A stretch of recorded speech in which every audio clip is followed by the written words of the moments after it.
За юу яцханд залсаа ингээд дараагийн видеод тавтамаар л. За өмнө нь бол програм хэмжээ инженер хүн юу хийдэг вэ гэдэг талаар видео оруулсан бол одоо энэ видеон дээр хэдүүлээ REST API-ийн анхаан шатны мэдлэг авна. За тэгэхээр эхний ээлжинд ерөнхийдөө API гэж юу вэ гэдэг талаар ойлголт хэдүүлээ авсан дээр баг. За API гэдэг маань ерөнхийдөө Application Programming Interface буюу товчоор API гэж нэрлэдэг. Энэ нь бол одоо интерфейс юм уу? Протоколууд хоорондоо одоо компьютерийн програм хангамжийн одоо жижиг дид хэсгүүд хоорондоо харьцаж ажиллахыг ерөнхийдөө application API гэж яриад байгаа. За REST API гэхээр мэдээж ойлгомжтой. Бас ижлэх нь ямар нэг програм хангамж юм уу эсвэл одоо сервер аппликейшн хоёр хоорондоо одоо харьцаж ажиллахыг ерөнхийдөө REST API гэж нэрлэдэг байгаа. За REST API гэдэг нь яг одоо юу вэ гэдгийг та нар бүр лавшруулж үзэх боломжтой. За тэгэхээр ерөнхийдөө бол REST API гэдэг маань HTTP request-ийн дагуу одоо ямар нэг хоёр аппликейшн хоорондоо харьцахыг хэлээд байгаа. REST API яагаад одоо дэлгэрээд байгаа вэ гэхээр ерөнхийдөө одоо өмнөх видеон дээр нэг Firebase-тэй холбогдсон нэг энгийн блог хийхэд хэдүүлээ контроллер бичээд модель бичээд модельч бараг бичээгүй view бичээд гэх мэтчлэн яг үндсэн одоо traditional уламжлалт аргаар хэдүүлээ маш энгийн жижиг блог хийж үзсэн. Тэрээр вебсайтуудыг бол ерөнхийдөө хийж болоод байгаа. Харин одоогор хэрэглэгч тухайн вебсайтыг ашигладаг хэрэглэгч нарын тоо гар утсан дээр маш их болж байгаа учраас гар утсан дээр тухайн веб аппликейшнийг одоо рендерлэж харуулах гэх мэтчлэн асуудлууд үүсдэг. Дээр нь гар утас хэрэглэж байгаа хүмүүс гар утасныхаа браузерыг ашиглахаас илүүтэйгээр индивидуал буюу одоо тусдаа ямар нэг аппликейшн байхыг илүүд үздэг. Тийм болохоор ямар нэг мэдээний аппликейшн одоо шинэ Android-ыг авч үзье хэдүүлээ. Android гэхэд веб нь байгаа. Тэгээд гар утасны аппликейшн бас байдаг. Гэхдээ би гар утасны аппликейшнийг нь бол ашиглаж үзээгүй. Гар утасны аппликейшн байдаг гэдгийг ерөнхийдөө энийг хараад мэддэг. За тийм болохоор одоо чиний Android-ийн мэдээ маань орж ирэхэд гар утсан дээр нь бас одоо хамгийн наанд ч одоо жишээ notification шийддэг байх гэх мэт иймэрхүү асуудлуудыг энэ вебсайтын мэдээллүүдийг яаж гар утсанд түгээгээд байгаа вэ гэдгийг цаана ерөнхийдөө бол REST API ажиллаж байгаа. Android-ийн цаанаас REST API ажиллаж байгаа байх гэж би зүгээр бодож байна. Өөр бас шийдлүүд бас байгаа. Өөр бусад шийдлийг ашигласан байх магадaltaй. За тэгэхээр хэдүүлээ REST API маань ерөнхийдөө хоорондоо машин to машин гэсэн үг л дээ. Ерөнхийдөө хоёр програм хангамж хоорондоо харьцаж ажиллахын тулд дунд нь REST API байх шаардлагатай гэсэн үг.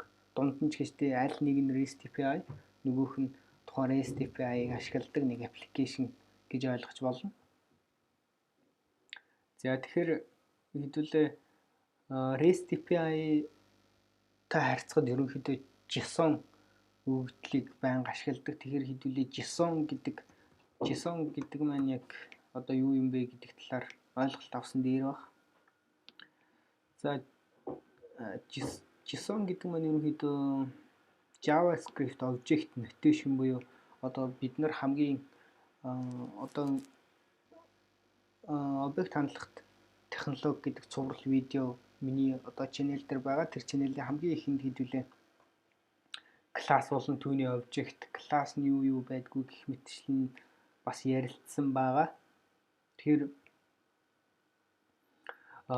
хэрвээ чи класс мэддэг бол тухайн классыг одоо хүнд ойлгомжтой хүний нүдэнд харагдаад ингээд уншигдгүйц ойлгомжтой байдлаар тэр тухайн классыг дүрсэлж байгаа энэ одоо аргачлал гэх юм уу? Тухайн одоо классыг дүрслэх форматыг одоо ерөнхийдөө JSON гэж яриад байгаа. Тэгэхээр хэдүүлээ энэ JSON-ыг бас хэрвээ чи REST API-тай байнга харьцах шаардлагатай болох юм бол энэ JSON-ыг бас сайн мэддэг байх хэрэгтэй. JSON array гэж байгаа, JSON object гэж байгаа. За гэх мэт. За тэгээд хэдүүлээ дээр нь бас REST API дээр код бичгээс өмнө HTTP методыг хэдүүлээ бас мэддэг байх шаардлагатай. За ингээд энэ сайтын хувьд ерөнхийдөө 8 HTTP метод байна. За энэ метод гэдэг нь юу хэлээд байгаа вэ гэж одоо би жишээ google.com гэж бичээд ороход би google.com гэдэг домайн руу get методын хүсэлт илгээж байгаа гэсэн үг. Get гэдэг маань ерөнхийдөө тухайн серверийн URL-ийг ашиглаад тухайн серверээс ямар нэгэн одоо дата retrieve буюу одоо буцааж авах. Тухайн сервер рүү хүсэлт илгээгээд тухайн хүсэлтэнд тохирсон хариуг ерөнхийдөө зөвхөн буцааж авах тийм үйлдэл хийдэг. За энэ хийдийг би ерөнхийдөө ашиглаж үзээгүй, тийм учраас би одоохондоо тайлбарлаж мэдэхгүй байна. За post метод бол ерөнхийдөө маш өргөн ашиглагддаг. Ялангуяа ямар нэг одоо веб аппликейшн маань одоо байнга одоо маш олон формтой тийм жишээ нь одоо хэрэглэгчийн мэдээлэл бүртгэх хэсэг байлаа гэж бодоход одоо хэрэглэгчийн нэр, имэйл, пассворд гэх мэтчлэн тэдгээрийг одоо агуулсан тийм форм байдаг.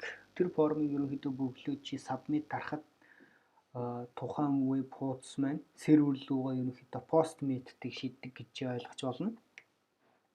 За post маань ерөнхийдөө сервер руу дата шийддэг. Одоо энэ дээр жишээ нь харж байна. Одоо жишээ нь файл апплод хийх ч юм уу тийм ээ. За формын үйлдэл шийдэх гэх мэт зүйлсийг ерөнхийдөө post метод ашиглаж шийддэг. REST API дээр ерөнхийдөө чи REST API руу шинэ үйлдэл нэмэх гэж байгаа бол ихэвчлэн post методыг ашигладаг. Put буюу одоо энэ дөрөв дэх метод, put метод нь маань ерөнхийдөө тухайн REST API-д ерөнхийдөө бол ажиллагаа нь бол post методтойгоо ижилхэн. Ялгаа нь юу байдаг вэ гэхээр post метод маань ерөнхийдөө шинэ үйлдэл нэмэхэд ерөөсөө ихэвчлэн ашигладаг. Put метод нь тухайн одоо REST API-ийн үйлдлийн санд байгаа өгөгдлийг ерөнхийдөө апдейт хийхдээ put методыг ерөнхийдөө байнга ашигладаг. За тэгээд delete метод маань тухайн одоо REST API-ийн өгөгдлийн санд байгаа датаг устгахад ашигладаг. За ингээд ерөнхийдөө хэдүүлээ 3, 4, 5 болно. Нэг гэсэн энэ HTTP request методуудыг ерөнхийдөө хэдүүлээ эхний ээлжинд мэддэг байх шаардлагатай. За би энэ 6, 7, 8-ыг ерөнхийдөө бол барыг ашиглаж үзээгүй. Тэгээ ашиглаж үзснийхаа дараа би та нарт ярьж тайлбарлаж өгсөн дээр болов уу гэж би хувьдаа бодож байна.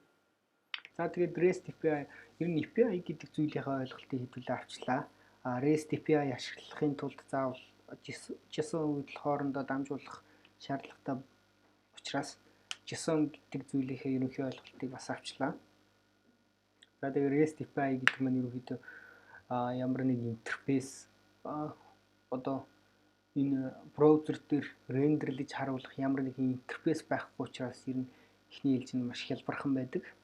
За мэдээж түүний дагуу одоо нөгөө бизнес логикийнхоо дагуу цаашлаад арай илүү комплекс болж эхэлнэ гэсэн үг.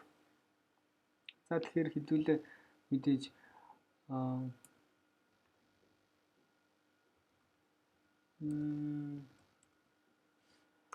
REST API дээр Flask framework ашиглаж бичнэ. Тэгэхдээ хэдүүлээ энэ Flask REST Flask гэдэг энэ одоо library-г хэдүүлээ ашиглацгаая. За тэгэхээр юуны түрүүнд мэдээж Python 2 нэмэхээс дээшээ Python-ийн вершн ч байх хэрэгтэй. Мэдээж хэдүүлээ цуврал видеон дээр бол ихэвчлэн Python 3 ашиглаж байгаа. Python 3.6 3.6 гинэ. 3.6 3.7 гэсэн хувилбарууд ерөнхийдөө ашиглаж байгаа. За хэрвээ чи суулгаагүй байх юм бол pip install flask дундуур зураас rest flask гэд суулгах боломжтой. За би суулгасан учраас хэдүүлээ ерөнхийдөө шинэ технологи шинэ library хэдүүлээ оролдож үзэж байгаа нөхцөлд бол ерөнхийдөө цэвэр documentation-тэй ажилласан дээр байдаг. За тэгээд код бичиж эхлэхээс өмнө та нарт хэрвээ чи REST API-г илүү сайн одоо тухайн REST API чинь жишээ нь одоо файл аплод хийж файл одоо receive буюу одоо өөр файл аплод хийх боломжтой REST API байна. JSON үйлдэл шийдээ тэрийг боловсруулах тийм одоо юу бас бай тийм одоо аргачлал одоо юу гэх юм бэ? Тийм боломжууд одоо байдаг болохоор дан ганц браузер руу байгаад чадахгүй чи хэрвээ чи post метод илгээх гэж байгаа бол post request илгээх гэж байгаа бол чи одоо юуны браузерын тусламжтайгаар илгээхэд ер нь хэцүү. Тийм учраас энэ Postman гэдэг энэ аппликейшнийг ерөнхийдөө програм үйл систем дээр тохирохын татаад суулгачаарай гэж хэлээ. Энэ маань free. За би macOS хэрэглэдэг учраас ерөнхийдөө шууд энэ дээр шууд download хийгээд авчна. Хэрвээ чи Windows бол Windows ч 32 bit үү 64 bit үү гэдгээс хамаарат татаж суулгаарай. За Postman ерөнхийдөө бол та нарт ямар байдалтай харагдгийг би харуулъя. За тэр хооронд хэдүүлээ терминалаа нийцье. За desktop Ruby Python.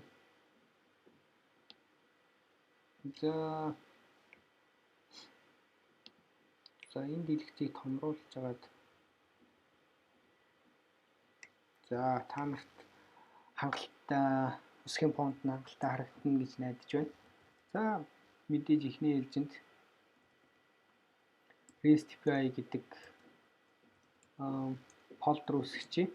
Одоо энэ фолдер бол дөнгөж сая үүссэн дотор нь юуж байхгүй байна.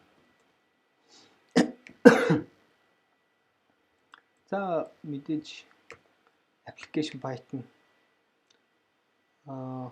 нэг Python ерхий одоо шинэ би энэ дэр git method шийдсэн байна. За эндээс ингээд post method хэрвээ чи git энэ дэр бас хэдүүлээ ярилцах хэдэн зүйлс байгаа. Header гэдэг нь яадгийг, body гэдэг нь яадгийг эднэрийг дараагийн видеон дээр хэдүүлээ бүр илүү лавшруулж үзэх болно. За эхний ээлжинд хэдүүлээ minimal API юм бичиж үзцгээе. Flask import Flask from China copy яриа л их юм байна. За мэдээж Flask-ийнхаа instance үүсгэх шаардлагатай API.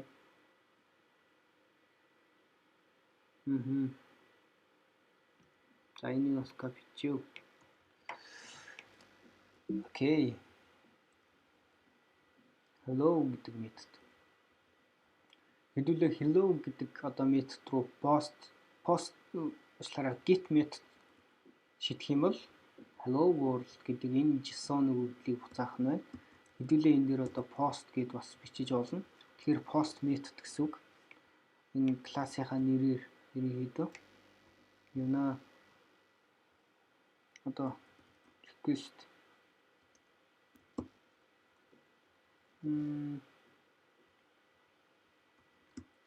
method энэ бол post юу тэгээд message нь болохоор hello my first REST API гэж шийдчихье. За энэ дээр бол хэдүүлээ request method нь энэ get method чидэд энэ шүү. Тэгээд message нь болохоор hello world. За ингэж хадгалчихъя. За ерөнхийдөө бол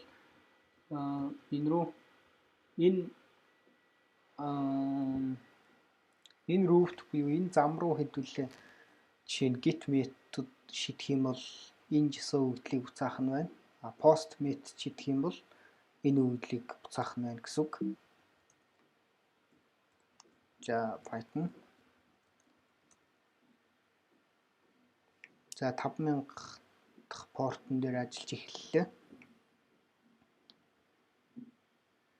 За хэдүүлээ localhost 5000 hello гэд get method шийдэж үзье. Тэнгуут одоо буцаж ирж байгаа дата нь за хэдүүлээ get method учраас браузероор хандж болно. Браузероор хандахад get method маань request method нь get, message нь болохоор hello world гэж ирсэн байна. За хэдүүлээ одоо post method шийдэж үзье. Post method шийдлээ. Request method post, message нь болохоор hello my first REST API. Одоо хэдүүлээ энэ дээр логийг харахад за эхлээд бол 2 удаа одоо get method орж ирсэн байна. За энэ хоёр дахь нь бол браузероос хандсан учраас браузер маань favicon байгаа хэсгийг хандж үзсэн боловч байхгүй гэсэн 404 гэсэн алдаа заасан байна. Учир нь REST API маань одоо ямар нэгэн байдлаар icon одоо web unread гэдэг юм болов. Safari дээр харагддаг юм бах та. Энэ tab-ын энд уул нэг хөөрхөн жижигхэн bitmap зураг харагдгийг тэрийг favicon юу гэж унших юм бол мэдэхгүй байна. Favicon мэдэхгүй. Тэрийг авах гэж чадаагүй 404 гэсэн алт. За энэ бол биднэрт хамаагүй. За түүний дараагаар postman ашиглаад post method илгээсэн 200 буюу за энэ REST API-ийн одоо response методыг хэдүүлээ дараагийн видеон дээр бас илүү нухацтай ярилцах болно.